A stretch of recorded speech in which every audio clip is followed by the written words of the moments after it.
जननी जने तो भक्त जन के दाता के सूर, याते तो बाज भली काहे खोवे नूर। ये जन्म देने वाली माता को कहा कि हे माता, यदि तू जन्म देती है तो ऐसे पुत्र को जन्म दे, दानवीर हो या सूरवीर हो या भगवान का भक्त हो। तो आपके समक्ष एक प्रसंग ध्रुव भक्त का। राजा उत्तानपाद मनु के पुत्र। तो राजा उत्तानपाद की रानी है सुनीति, और सुनीति रानी से बहुत समय हो गया, कोई पुत्र नहीं हुआ। सुनीति रानी कहती है कि स्वामी, आप अपनी दूसरी शादी कर लो, पुत्र का होना घर में बहुत आवश्यक होता है। सेवा करने के लिए, राजकाज संभालने के लिए, श्राद्ध करने के लिए, अंतिम संस्कार करने के लिए, इसलिए आप दूसरी शादी कर लो। तो राजा उत्तानपाद दूसरी शादी करके ले आते हैं। उस रानी का नाम है सुरुचि। और सुरुचि जब घर में आई, सुरुचि को पता पड़ा कि राजा की पहले से शादी हो चुकी है और रानी है, तो इस बात को सुनकर के आग बबूला हो गई और बड़ी रानी से वाद विवाद करना शुरू कर दिया। तो राजा उत्तानपाद दोनों रानियों को महल में अलग रखने की व्यवस्था कर देते हैं। दोनों के पास आते जाते थे। समय व्यतीत होता गया। कुछ दिन बाद ऐसा हुआ, दोनों के एक एक पुत्र पैदा हो गया, और सुनीति के पुत्र का नाम है ध्रुव और सुरुचि के पुत्र का नाम है उत्तम। दोनों बच्चे एक साथ खेलते थे। बच्चे तो बच्चे ही होते हैं, लेकिन माताओं में द्वेष था, बोलचाल नहीं थी, लेकिन बच्चे खेलते थे। एक दिन दोनों बच्चे खेलते खेलते अपने पिताजी के पास, उत्तानपाद के पास पहुंच जाते हैं। राजा उत्तानपाद उत्तम को गोदी में लेते हैं, तो ध्रुव भी गोदी में जाने का प्रयास करता है, तो ध्रुव को भी गोदी में ले लेते हैं। इतने में ही छोटी रानी सुरुचि आ जाती है, जिसका पुत्र उत्तम है, और ध्रुव को हाथ पकड़ करके पिता की गोद से नीचे धक्का दे करके गिरा देती है। तू इनकी गोद में नहीं बैठ सकता, इस पिता की गोद में केवल वो बैठ सकता है जिसने मेरी कोख से जन्म लिया है, और तुझे इस पिता की गोद में बैठना है तो मेरी कोख से जन्म ले, और मेरी कोख से जन्म लेने के लिए तुझे वन में जाकर के भगवान की तपस्या करनी पड़ेगी, भगवान के दर्शन करने पड़ेंगे, तब तू मेरी कोख से जन्म लेगा। इस बात को सुनकर के ध्रुव अपनी माँ के पास जाता है और अपनी माँ से क्या कहता है सुनीति से,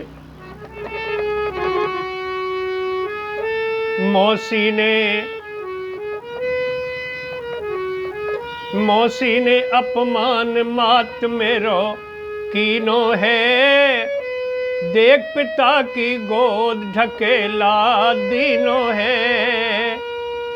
मौसी ने अपमान मात मेरो कीनो है, देख पिता की गोद ढकेला दीनो है।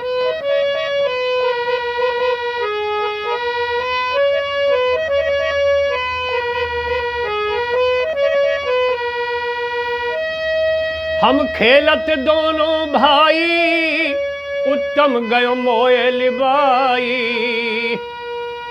ढिंग पिता के पहुँचे जाई, अति खुशी पिता को छाई, गोद में लीनो है, देख पिता की गोद ढकेला दीनो है।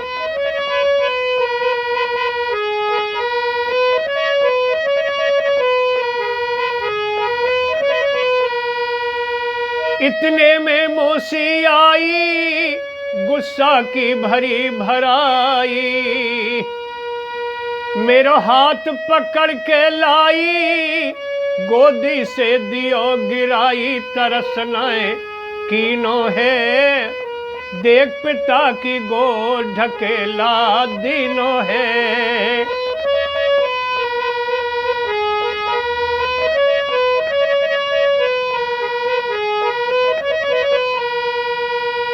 मैंने दिल में यही विचारा, दुनिया में न कोई हमारा।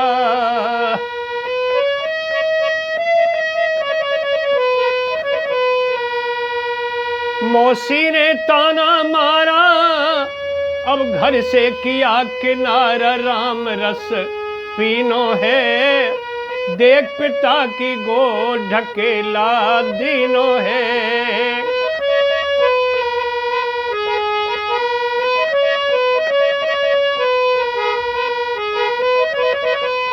हेरे मौसी ने अपमान मात मेरो कीनो है, देख पिता की गोद ढकेला दीनो है। माँ, मुझे धक्का देकर के भगा दिया, तू इनकी गोद में नहीं बैठ सकता, ये उत्तम के पिता हैं, तेरे पिता नहीं हैं। माँ, अब मैं वनों को जा रहा हूँ। ध्रुव वनों को चल देता है। माँ ने बहुत रोका, नहीं रुका। रास्ते में नारद जी मिलते हैं, नारद जी भी रोकते हैं, लेकिन ध्रुव नहीं रुकता। नारद जी कहते हैं, तो तेरे सामने भगवान प्रकट हो गए तो क्या तू भगवान को जानता, पहचान लेगा? कि नहीं नारद जी, मैं नहीं पहचान पाऊंगा। तो मैं तुझे भगवान की पहचान बताता हूँ। तो नारद जी ध्रुव को भगवान की पहचान बताते हैं। श्री वत्सांग घनश्यामम पुरुषम वनमालिनीम, शंख चक्र गदा पद्यई राभिर्व्यक्त चतुर्भुजम। ध्रुव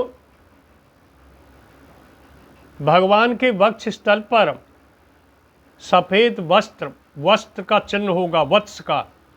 गले में बैजंती माला होगी, सर पर मुकुट होगा, 4 भुजाएं होंगी, चारों भुजाओं में शंख चक्र गदा पद्म होंगे।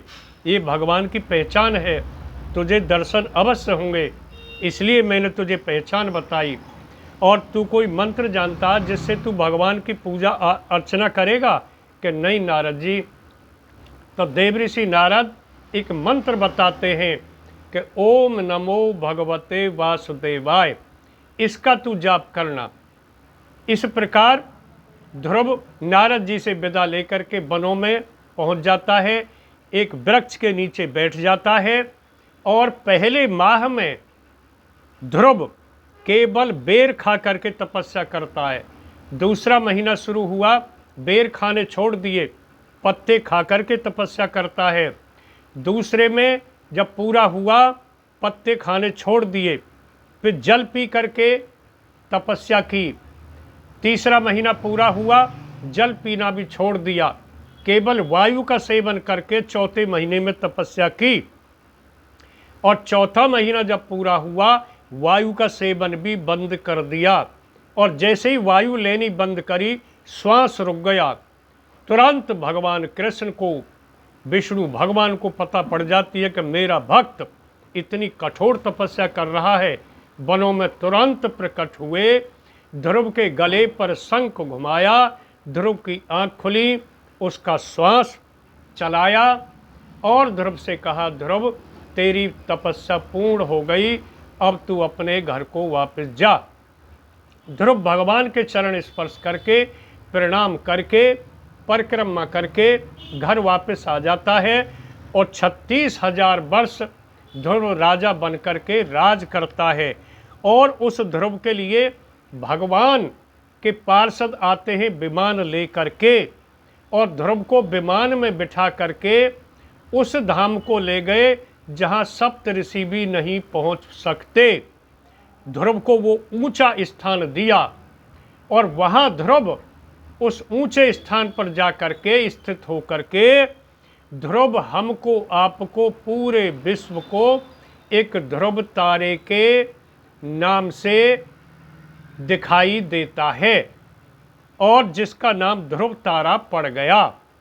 रात्रि में ध्रुव के दर्शन होते हैं कि ये ध्रुव तारा है, वही ध्रुव है जो ये ध्रुव भक्त था। बोलिए ध्रुव भक्त की जय, बोलिए सच्चिदानंद भगवान की जय।